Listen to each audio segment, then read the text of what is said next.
शिरडी जय साई राम।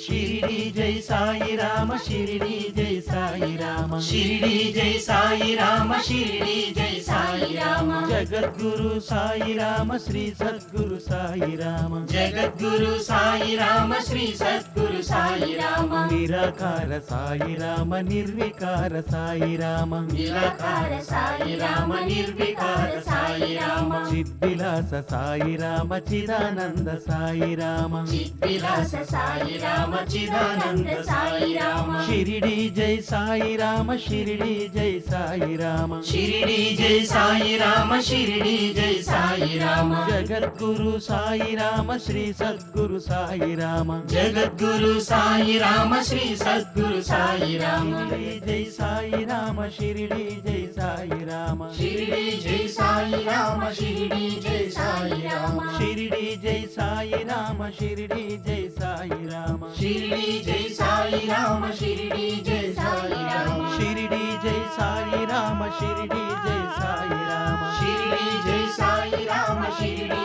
जय साई राम। जगद्गुरु साई राम, श्री सद्गुरु साई राम, जगद्गुरु साई राम, श्री सद्गुरु साई राम। निराकार साई राम, निर्विकार साई राम, निराकार साई राम, निर्विकार साई राम। चिद्विलास साई राम, चिदानंद साई राम, चिद्विलास साई राम, चिदानंद शिरडी जय साई राम, शिरडी जय साई राम, शिरडी जय।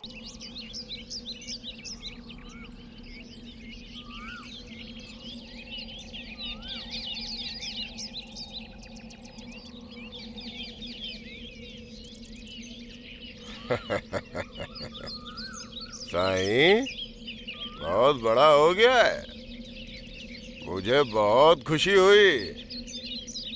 साईं कौन है पूछ रहे थे ना, ये है साईं। आइए। ये विनय, ये नम्रता, ये अपनापन, ये मुस्कुराहट, देखा ना, मैं हमेशा बोलता था ना आप लोगों को उत्तम शिष्य के बारे में। इन सारे गुणों से भरा पूरा है अपना ये साईं। तुम्हारे जैसे चाहे जितने भी शिष्य क्यों ना हो, पर साईं जैसा एक शिष्य मिल जाए तो बाकी और कोई ख्वाहिश नहीं।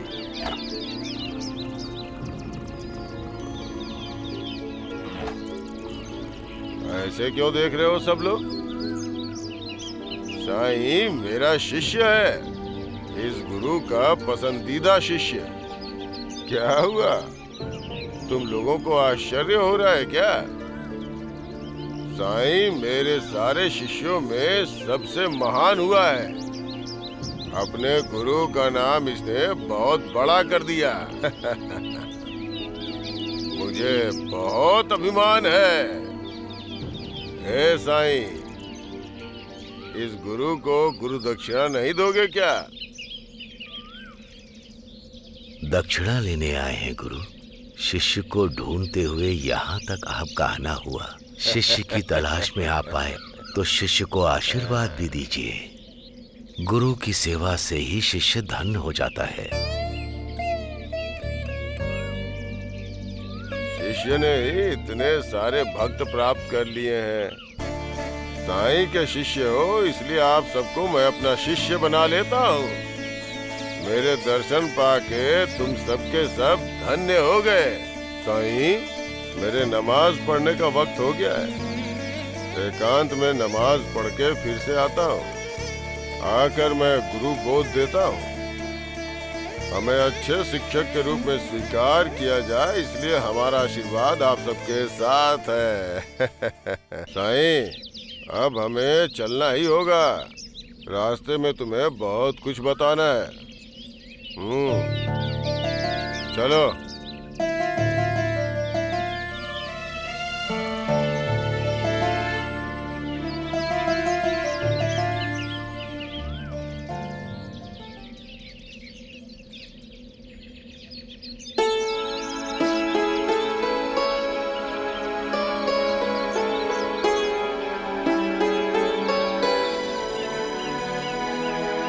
साईं भी जगत गुरु हो, तो क्या ये आपके गुरु है? गुरु कोई भी हो सकता है। गुरु के समक्ष शिष्य पूर्ण रूप से संपूर्ण हो जाता है। मगर इन गुरु के बारे में आपने कभी कुछ बताया नहीं। शिष्य के बारे में गुरु के मुख से सुनने से शिष्य को बहुत आनंद आता है। क्या आप इनके प्रशिक्षण में थे बाबा? आप लोगों ने गुरु के मुख से सुन लिया ना? वो भी हमारे लिए पूजनीय है बाबा। इस बारे में उन्होंने स्पष्ट बता दिया है। मुझे विश्वास नहीं हो पा रहा साईं। विश्वास दिलाने के लिए ही तो वो मुझे ढूंढते हुए आए। आपने पहले उनकी सेवा की है क्या? सेवा की थी, इसीलिए आकर मुझे आशीर्वाद दिया। क्या अब आप उनकी आज्ञा का पालन करेंगे साईं? गुरु की आज्ञा का पालन करना ही शिष्य का धर्म होता है। आप गुरु सेवा में हमसे दूर मत जाना, हमसे सहन नहीं होगा। हाँ साईं, आप अपनी गुरु सेवा में हमें भूल तो नहीं जाएंगे, यही डर है।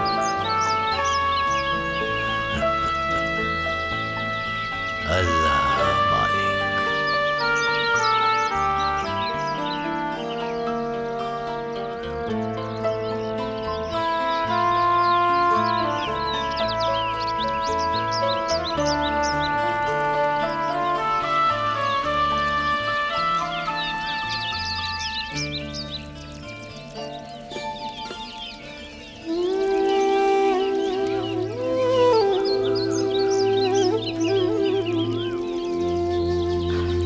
बाबा, आप हमें छोड़कर चले जाओगे? छोड़कर नहीं जा रहा हूँ। आप अपने गुरु के साथ जाओगे तो हमें तो छोड़कर ही जाओगे ना? मैं कहीं भी गया तुम सब मेरे साथ ही रहोगे। आप अगर यहाँ पर रहोगे तो हमें खुशी होगी बाबा। सभी की खुशी के लिए तो मैं यहाँ आया हूँ।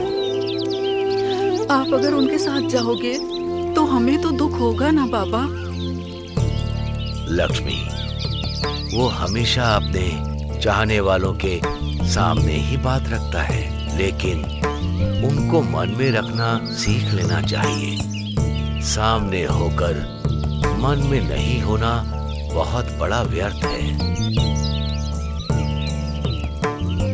और मन में हो तो वो सामने होगा ऐसा समझना चाहिए, ऐसा भाव में होना चाहिए। और अगर अवसर मिले तो मन में हम उससे बात भी कर सकते हैं।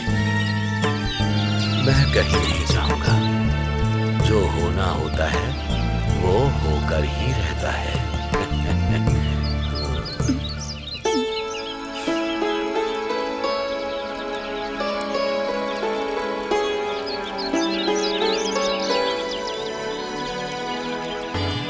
अल्लाह मालिक।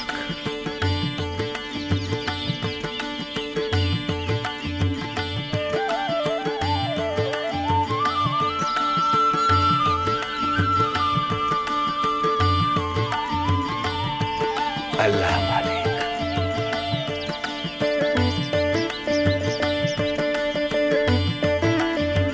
बहन, फकीर आया है।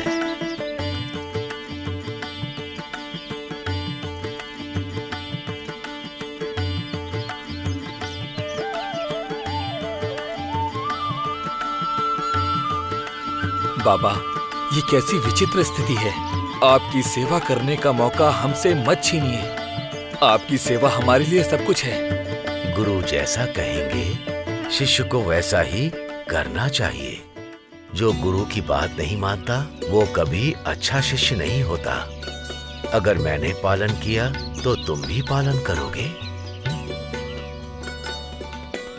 अल्लाह मालिक।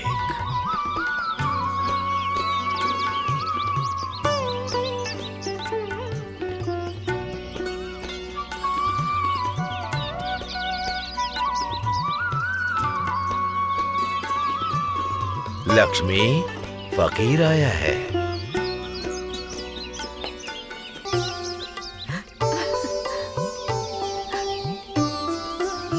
बाबा, अल्लाह तुम्हारा भला करेगा। आइए बाबा, इस अभागन पर दया कीजिए बाबा। आइए बाबा, अंदर आकर इस घर को पावन करिए बाबा। आइए बाबा।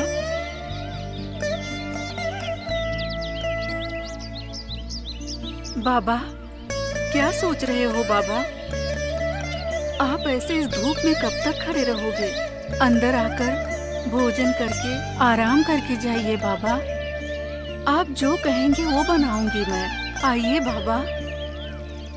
लक्ष्मी, इस फकीर की इतनी अतिथि सेवा क्यों?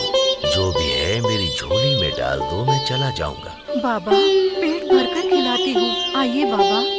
लक्ष्मी, मेरे मुंह को स्वाद नहीं पता, मेरे पेट को भूख भी है और अब तक आवश्यकता के अनुसार इस शरीर की रक्षा के लिए मुझे अपने पेट में थोड़े आहार की आवश्यकता है। इस फकीर को भिक्षा के रूप में वो मिले बस। आप भला भिक्षा क्यों लेंगे बाबा? मैं खुद मस्जिद में आकर आपको खाना खिलाऊंगी। कोई जरूरत नहीं है लक्ष्मी। गांव-गांव घूमने वाला मैं एक जगह नहीं रह सकता। मुझे अपनी जिम्मेदारियां पता है। मुझ अतिथि का इतना सम्मान क्यों? भिक्षा दो, मैं चला जाऊंगा। ठीक है बाबा, मैं अभी लेकर आती हूँ।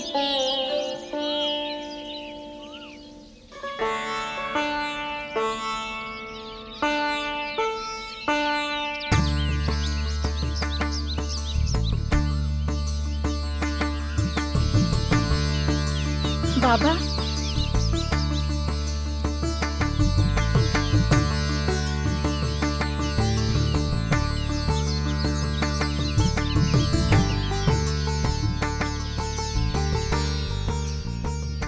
बाबा, मुझे कुछ संदेह है। संदेह कोई भी मन में नहीं रखना चाहिए, पूछो। यही बाबा, हमारे हाथ का बना हुआ खाना खाकर आराम से रह सकते हैं ना? फिर ये घर घर क्यों भटकना? ये भिक्षा मैं तुम लोगों के लिए ही ले रहा हूँ। हम लोगों के लिए? हाँ, मैं जो भी करता हूँ वो सब तुम लोगों के लिए। इस भिक्षा के रूप में मैं कर्म ग्रहण करता हूँ। तुम्हारे कर्म अपने अंदर मैं समर्पित करके तुम्हें निश्चिंत कर देता हूँ। इस भिक्षा को ग्रहण करके तुम्हारे कर्मों को विमुक्त कर देता हूँ, इसीलिए यहाँ हूँ। बाबा।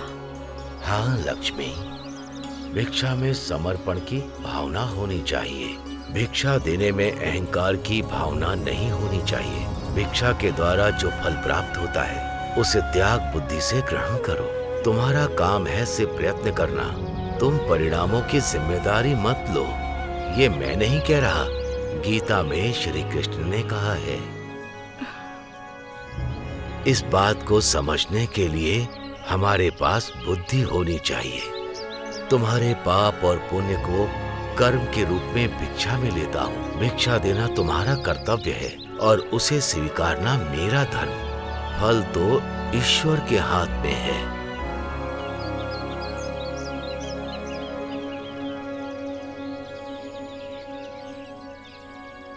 बाबा,